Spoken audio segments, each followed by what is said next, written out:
Narrated Umar bin al-Khattab, I heard Allah's messenger, saying, "The reward of deeds depends upon the intentions, and every person will get the reward according to what he has intended.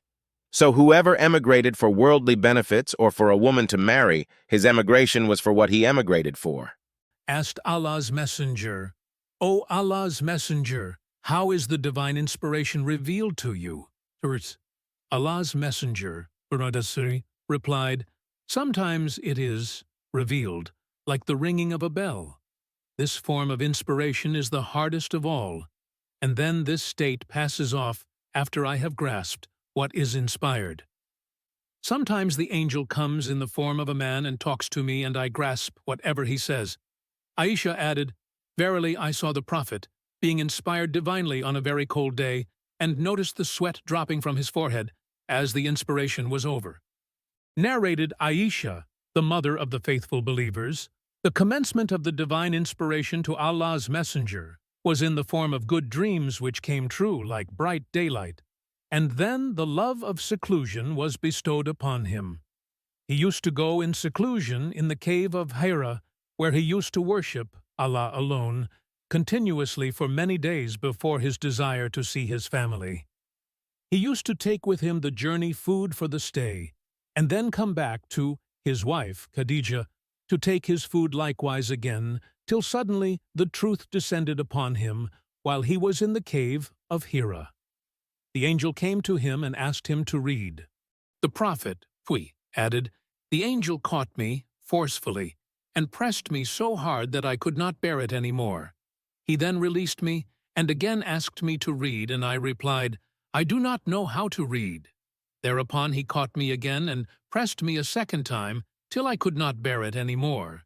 He then released me and again asked me to read, but again I replied, 'I do not know how to read, or what shall I read?' Thereupon he caught me for the third time and pressed me, and then released me and said, 'Read in the name of your Lord, who has created all that exists, created man from a clot. Read, and your Lord is the most generous.' 96.1, 96.2, 96.3. Then Allah's messenger returned with the inspiration and with his heart beating severely. Then he went to Khadija bint Khuwailid and said, 'Cover me! Cover me!' They covered him till his fear was over, and after that he told her everything that had happened and said, 'I fear that something may happen to me.' Khadija replied, 'Never, by Allah, Allah will never disgrace you. You keep good relations with your kith and kin, help the poor and the destitute, serve your guests generously, and assist the deserving calamity-afflicted ones.' Khadija then accompanied him to her cousin Waraka bin Nawfal bin Asad bin Abdul Uzza, who, during the pre-Islamic period, became a Christian and used to write the writing with Hebrew letters. He would write from the Gospel in Hebrew as much as Allah wished him to write. He was an old man and had lost his eyesight.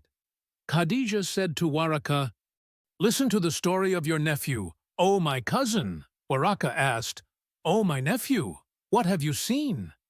Allah's messenger described whatever he had seen. Waraka said, 'This is the same one who keeps the secrets, Angel Gabriel, whom Allah had sent to Moses. I wish I were young and could live up to the time when your people would turn you out.' Allah's messenger asked, 'Will they drive me out?' Waraka replied in the affirmative and said, 'Anyone, man, who came with something similar to what you have brought was treated with hostility, and if I should remain alive till the day when you will be turned out, then I would support you strongly.'